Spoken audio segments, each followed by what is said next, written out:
The Bright Side with Sarah White. Hello, everyone, and welcome to The Bright Side. I am thrilled to be here with Ali Crowdus, and gosh, she has a long list. She is a chef, a food and small business entrepreneur, a Northern Kentucky native, a mom. She is a local food champion. She was trained at Midwest Culinary Institute. I found all this great stuff about you online. Private dining for the Archbishop of Cincinnati. Cooked 15,000 meatballs for the Kroger Wellness Festival. So it's going to be really exciting to talk with her. But just real quick, I always like to tell people what The Bright Side is about. It is not about being unrealistically optimistic, because that can actually be toxic too, but it is about finding hope. It is about having optimism and hope in the midst of the hard stuff, but then also sometimes it's hard to see when we're in the midst of it, especially when we're looking back. Hindsight's always 20/20. And we can see those glimmers of hope. We can see the bright side. We can see how what we went through changed us for the better, and how we were even shaped as a person. And so that's what this is about. Hi, Ali. Thanks for being with me. Yeah, thank you for having me. I'm really excited to talk to you and share a little bit about my story. I think, I've been through a lot in my time here, and anytime that I'm able to use any of my experience to help anyone else, I'm really excited to be able to do that. So I love that. I appreciate the time. And I was sharing with one of the anchors about this show, and I was saying, even if it reaches one person, even if each episode reaches one person and one person feels more hope in their life, that's worth it. Hopefully more than that. Right, yeah. But, it's worth it for me to tell these stories if it gets to one person. And and I've always kind of had that same mindset. Like, through all of the things that I've always been through, I've always been very transparent, very open about everything, whether it's my mental health or an injury or, illness, whatever. If it's, on my social media, I used to write a blog. I've always been very transparent. And that's because I've had that same kind of thought that if, what I'm going through and me sharing my experience and how I've gotten through it, it can help one other person get through something similar, then great. Because we're all human and we're all going through this human experience. So why are we keeping it so private? Why aren't we sharing and helping each other? Yeah, absolutely. Yeah. And sometimes we're not ready to share it when we're in the midst of all of the hard. Of course. But then when we come out of it, and that's why I love this show so much. And I feel like we do recognize things about ourselves. We can look back and see those hard things, but see those glimmers of hope. And so you had said, you just said that you, in your time here, so have you not lived in Cincinnati your whole life? No, I mean on this planet. On this planet. No, I love that. I was like, I wonder where she lived before. No, always been here. I've always lived in Kentucky. Okay, so Northern Kentucky native, like we mentioned, and so been here your whole life? Yes. Okay. Yeah, I actually live 2 houses down from my parents. Oh my gosh. Very much here my whole life. I bet they really love that. They get to see you. Yeah, and I have a daughter, so I moved into that house when my daughter was about 10. So it was really great for us, and I was able to get help from them, and then they were able to spend a lot of time with my daughter. It was, security for my daughter with having grandparents so close, and so it all worked out really well. How old is your daughter now? She is now 16. Oh my goodness. She is very 16, and she just got her driver's license, and she's got a job and a boyfriend and all the things that 16-year-olds have, and so fun. And it's a big transition. Wild too, I have a 13-year-old, so I'm kind of thinking towards that, but we're not quite there yet. Yeah, get ready. Get ready. All right, so I want to go to your story. Yes, and I want to kind of back up. I want you to just tell me a little bit about yourself, and then I do want to go into the hard thing that happened to you in your life, and so I want you to share about that. Yeah, I mean, there have been a few hard moments specifically that I can pinpoint, but overall, so I am a chef. I've been a chef for about 15 years. And throughout that journey, I've done quite a few different things. I've worked in catering, I've owned businesses, I've owned, meal delivery services. My most recent company was sold in 2023. And that was kind of a forced sale after I was in a really bad car wreck. Yes. And so I had a business partner at the time.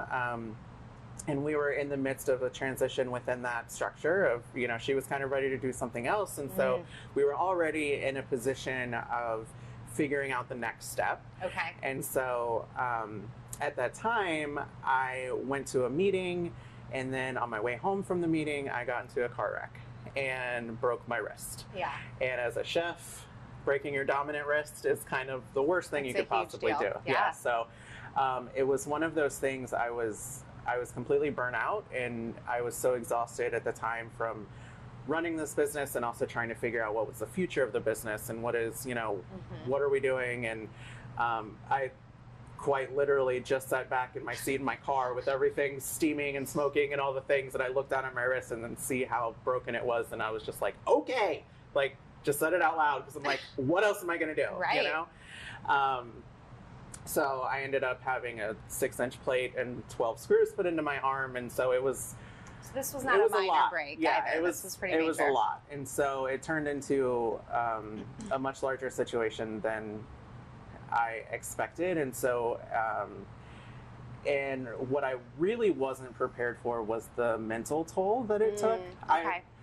So because the life change was so drastic with yeah. it. So what it took from me was security.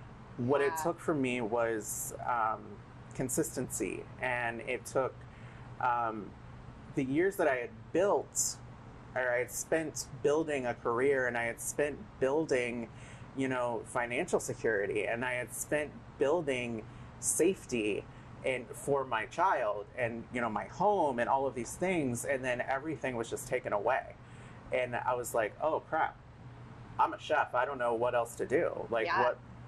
So talk to me about the next part of life after that. So you got into this car accident. You obviously knew that you weren't going to be a chef for that moment in time, but kind of talk to me about, because you sold the business and then moved into some different things. So how did that, just tell me, let's walk through it. So so we ended up selling the business. That just made the most sense at the time. So we sold the business, and then thankfully, I have a really great network of people around me and a really great support system. And so I immediately had 3 companies reach out to me and was like, I will give you hours doing whatever you can do right now. Wow. And so I started just doing some consulting work for a couple of companies.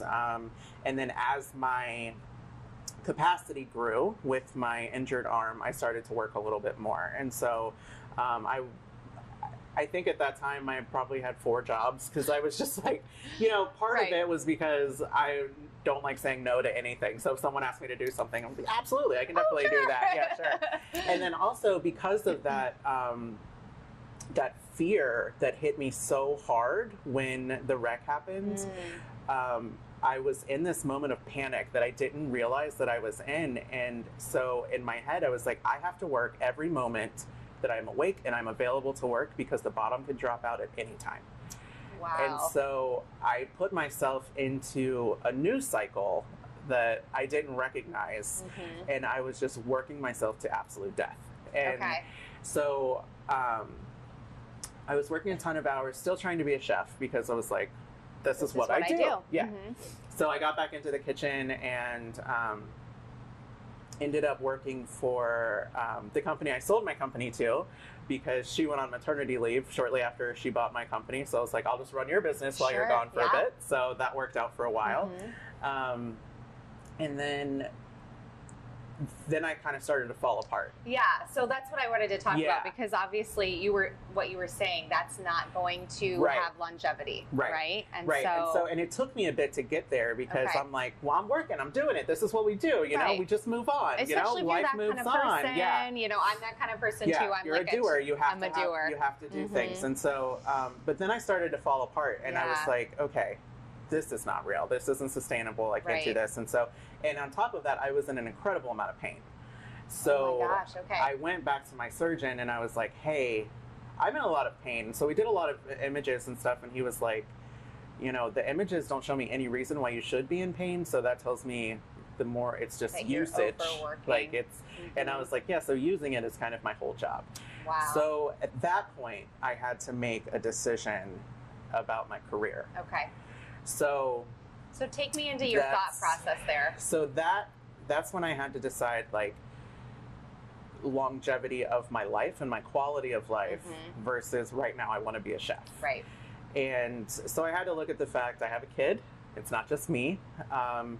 in 5 years, I'd like to be able to write my name with a pen, you know, brush my teeth, things like that. And I'm knowing that I'm probably going to have arthritis. I'm already knowing these things. And so the more I use it, the worse it's going to get. You know, all of these things I'm kind of considering. And I've also I was an athlete for my whole life. I was a strength athlete. I was a cheerleader for 13 years, and then I was a competitive power lifter. So, like, injuries are not new to me. Like, very. Those are both, like, really intense. Yeah. So, like, I'm very well versed in injuries. So I know what happens years down the road with injuries, absolutely. right? So I'm considering this, and I was just like, I can't be a chef anymore. Like, it's just not viable. So I had to make a decision in that moment, and I decided to pull myself out of the kitchen and move into operations. And so that was really hard. And, can you actually talk to me a little bit about the mental process of having to do that, and then how you got to a good place with it? So I started by sobbing in the doctor's parking lot. Right, I was going to say, I'm sure it didn't start easy. And, you know, really taking some time to reflect and just go through that thought process of just, like, being realistic about it and understanding, like, you know, it's not the end of the world. I can still be in the industry. I may not be able to do the physical work of it, but there are many ways to still be in the industry. So I kind of had to, like, you almost had to mourn. I had to gaslight myself into thinking it was good until I believed it was good. Well, and you had to mourn your old life. I had to mourn. Right? I had to mourn my career. I had to mourn my identity. Yeah. Because, like, you found a lot of identity in that. Yeah, of course. Like, I'm a chef. That's what I do. Because one of the things that became kind of strange was, like, people would ask you, you know, what do you do for a living? I'm like, well, I was a chef. Right. Am I still a chef? I don't know. I don't really know how to answer that. So it's like it's like those little things that you kind of have to go through. But really, the way I just kind of got through it was, like, regardless of what's happening to me, the world keeps turning. Yeah. And so I have to keep turning with the world. So let's look at what are my actual options here. These are my options. And so regardless of how much this sucks, which it does. And it's good to acknowledge. Does. And we acknowledge it, and we're going to cry about it, and that's what, you know, I have my support group, and we're going to talk, and we're going to, by support group, I mean, like, my sister and my mom, and, you know. Your people. My people, yeah, of course. Your people. And they know how much it really, truly impacts me, and, you know, that kind of stuff, but at the end of the day, I still have to work, and I still have to do all of these things, and so I just leaned into what I knew, which was still the industry and being a chef, and owning small businesses. Like, this is, you know. I want to go there, but I actually want to pull you back to that support group. Yeah. How important is it to have a support group when you have gone through something really hard? I mean, I know the answer too, because I needed my people so badly. This past year, I've said on the show that I went through about 6 months that were probably the worst of my life from January to May, and it catalyzed this show. That's why I do this show. But my people who were there for me, I mean, how important was it for you to have that support group? I mean, I don't know how I would have gotten through anything without having people that truly knew me and understood me, and I did not have to be anyone other than myself in front of. Because, you know, so often we go out as professionals, we're out in the real world, and we have to be on all the time. You have to be, you know, so when I'm out talking to people, I'm like, oh, yes, it was really unfortunate, but, you know, but in my mind, I'm like losing my mind, right? And so, like, having those people that I can go and I can be raw and just break down if I need to, or I can be mad about the situation that was put on me. I didn't ask for this. I didn't do anything, you know, and, like, so having that support group was so incredibly and important. I think, like, people that don't mind you talking about it 30, 40 times until you process through it. Yes, also that. I'm like, you have to be exhausted. I'm tired of talking about it, but I feel like I'm not done. So, like, I'm going to keep doing it until you tell me to shut up. But, I mean, truly having that. And then, you know, being able to find someone that can somehow relate is, you know, and again, that goes back to what I said at the beginning about just being transparent and finding those people that are willing to share those stories as well. And, like, okay, so you've gotten through it. Like, there's light at the end of this, you know, and seeing that and getting a bit of hope from that as well. Oh my gosh. Is so important. Yeah. So, so talk to me a little bit about now. Yeah. And what you're doing now, and how you have been able to see some of the bright side in what happened. Yeah. So, So after that, so after the transition, I started just leaning into my skill set in small business and, being in the food industry for so long. And I started helping small businesses. And that, my God, when I started doing that, it was like, I literally have cold chills right now because it set something on fire in me that was like, I should have been doing this. Yeah. This is where I was supposed to be. And, it changed my perspective on work. It changed my perspective on myself and, my purpose a little bit of like, I was meant to help people. Yeah, like that is my, I'm literally, I'm a crier. It's just going to happen. I am too. It's okay. And so, and had that, I can look back on it now and say, had the accident not happened, had all of that not fallen into place the way that it did, I could still be beating myself up in a kitchen right now, worn out 15-hour days, doing all the things. I loved it, but, at the end of the day, I wasn't fulfilled in the way that I am now. Yeah, you weren't flourishing. Yeah, and in so this way. Yeah. And so now I get to help small businesses succeed, and I get to, really get to know these people and really see and feel impact, which is crazy. Yeah, and you and get it's to hear like, their story. Yeah, and so cool. And figuring out, what are they really good at, and how can we emphasize that, and where can I maybe fill in, where can I help showcase their strengths.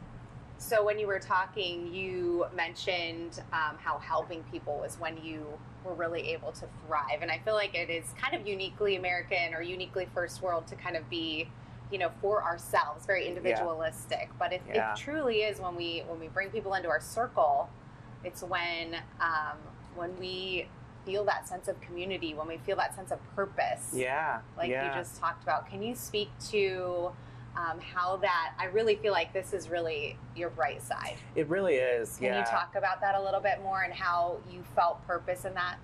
Yeah, I think,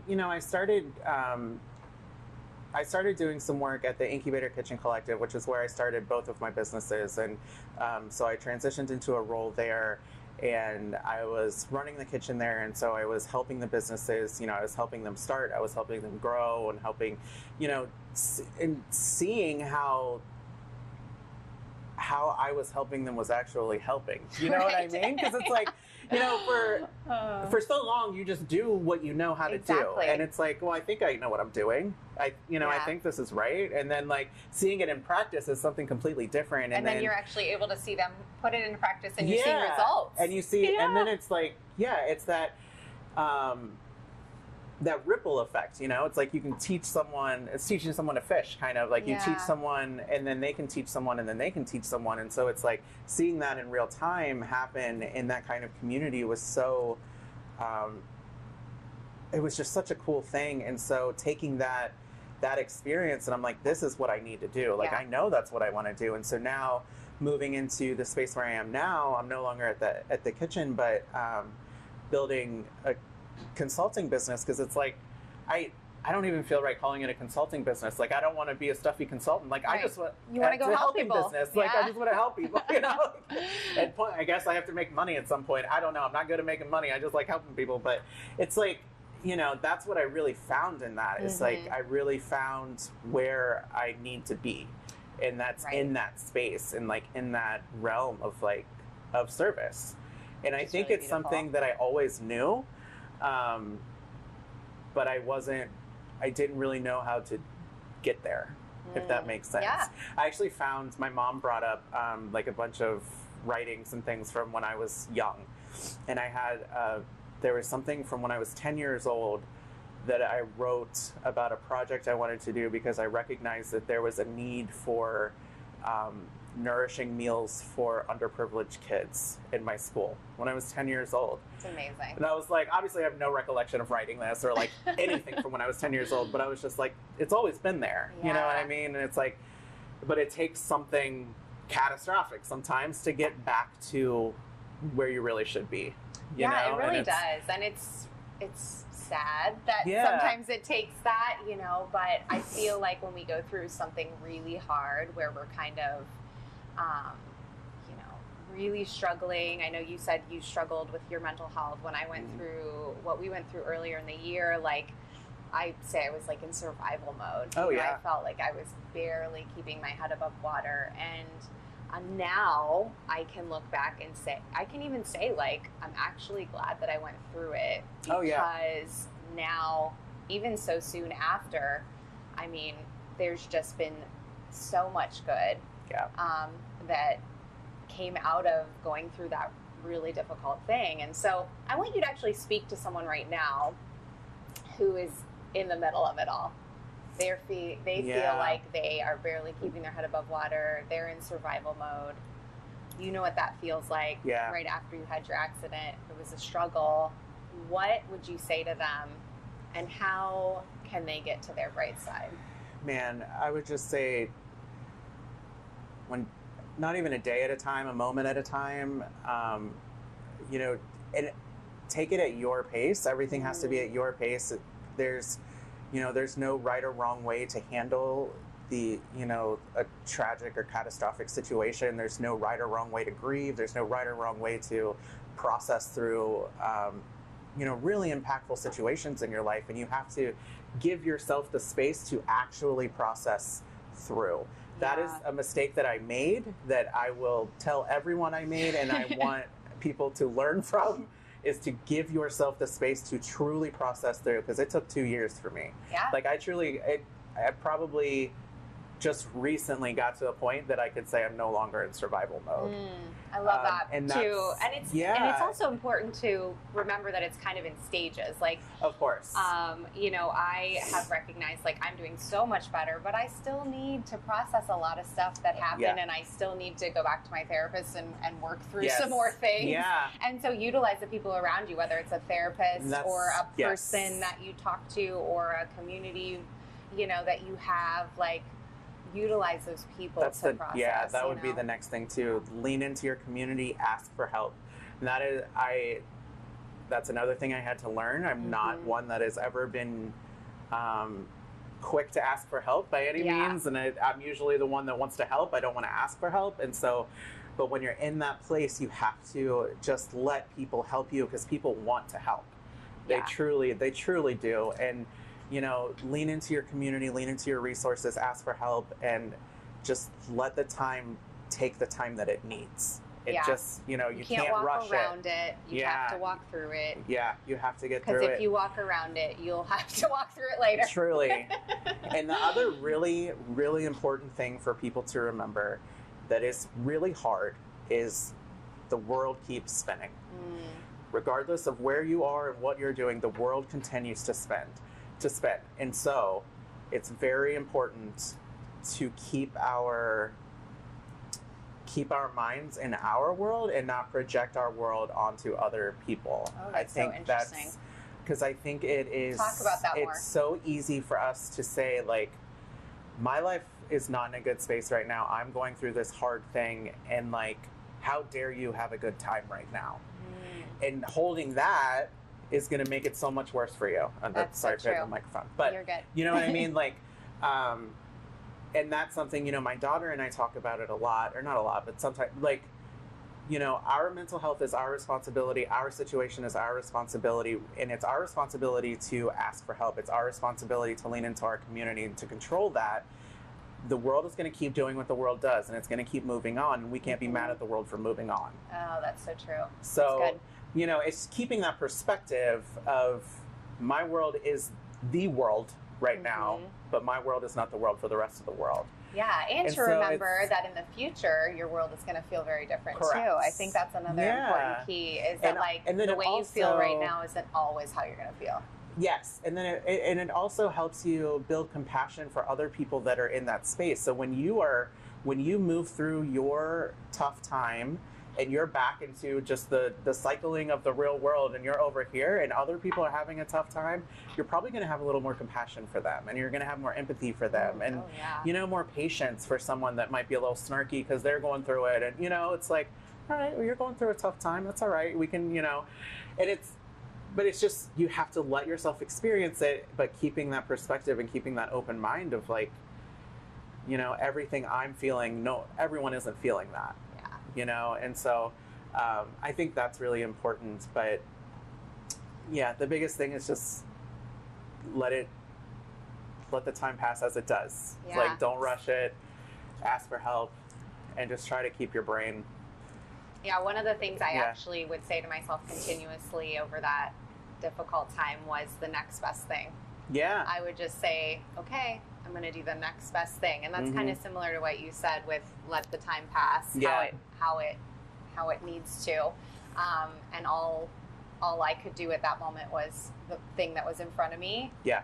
Do that and then move on to the next thing. And that, so my therapist told me, you know, when we were working through something, I don't remember what it was, but you know, the good enough, like, because you know, good enough was never a thing for me. Like, it's right. like You want the best. my work is, I work for excellence. It's all, you know. But she was like, that's not real. You cannot every day expect that of yourself, especially if something comes up and you know you're dealing with stuff. Yeah. You know, what is good enough today? Right. What can you give today? And that's good enough. That's okay. That's so good. You know, it's not, you know, in 3 days you might be able to give 100%. But if today you can give 40%, solid. That's more than zero, you know, like, and it's very human. You can't, no one is 100% every day. That's not real. No. So, you know, and it's allowing yourself to just be a human. Exactly. And to have those times and to have those moments. I love that, allowing yourself to just be a human. I was going to ask you, we're going to kind of open it up and we'll kind of finish off with just some words of inspiration for people. And maybe it's that, just be a human. What inspires you now? What inspires you in your work, in helping small businesses? And these are food small businesses, correct? Yeah. So food. Just so our audience knows, if someone's starting a food small business, Ali is the person to reach out to. But what inspires you as you go throughout your life now? My daughter, a Your lot. daughter, I love that. Like I said, she's 16 and she has a perspective of the future that is completely different from mine. And so I was talking to a friend earlier this morning. I have a kind of a unicorn relationship with my daughter. She's my best friend, and also, but we have a very good, respectful, I'm definitely mom. So it's like a really cool dynamic, but we have very open and very candid conversations about the world, and hearing her perspective and how she sees things, it makes me want to make things better. You know what I mean? And I think, you know, I go back to just like, what is my purpose here? Like, why am I here? Like, I think my purpose is to help people. And so, like, that's what I try to do. Like, I don't, you know, I know it's never about, that's your inspiration. Like, yeah, truly. I've never had this drive to, like, be this specific person or, like, be this super successful, whatever. Like, I've never had that. And I always felt so weird about not having that. But now I get it, because that's never been my purpose. It's never been my reason, you know? Right. And so now, like, finally finding that and, you know, seeing my daughter grow into this human that I think is really cool. And then, like, I want to make the world cool for her, you know? So, like, how can I impact other people to make things good? That's just kind of my, That's so good. Yeah, I actually feel the same way. And I think when I was younger, I did have those aspirations of fame and, you know, wanting to, like, really make it and that kind of thing. But as I got older, I realized the same thing. People were like, why do you like what you do? Why did you get into this? You know, why did you want to do this? And I'm like, I really fell in love with telling the story. I want to tell people's stories, whether it's 2 minutes about a little local business in a little tiny segment, or whether it's sitting down with someone. I do love this, I think, even more. For 20 to 30 minutes and really getting to hear about it. But it's always been about telling the story of other people, or not always, but as I got older, I realized I don't even care about any of that. It's really that I love doing this. It's for the people. That's why it's always been for the people. You know, when I had my last brand that I had as a chef was the People's Chef. It's like, I just want to feed the people. That's what I've always wanted to do. And my consulting business is the People's Kitchen, because it's like, I just want to help the people's kitchens. Which is awesome. You know, it's like, it's always for the people. And that's, So good. Ali, thank you for being with me. Thank you so much for having me. I love this so much. Has been great. Can you tell people how they can find you if they want to like follow you on social media, Sure. all that fun stuff? Yeah, I've got Instagram. It's Chef Ali Crowdus on Instagram, and then LinkedIn, Allison Crowdus, Facebook, Ali Humbert Crowdus. Great. Or just Google me. I don't know. I'm all over. Yes, we can Google. We can do that. Thank you so much. Thank you. I've Thank you enjoyed so your much. story. Thank you for Yeah. sharing about how your bright side is helping people, which is so beautiful. thank and you. I just hope that maybe someone else finds some inspiration Hopefully. and finds their bright side coming out of something hard that they're going through. And so thank you guys Yeah. for being with us today here on The Thank Bright you. Side. Stay tuned. We've got more great episodes coming up. And if you have someone that you think would be amazing to be on the bright side, I would love to hear from you. You can send me an email at sarah.white@fox19now.com. Thanks, everyone. The Bright Side with Sarah White.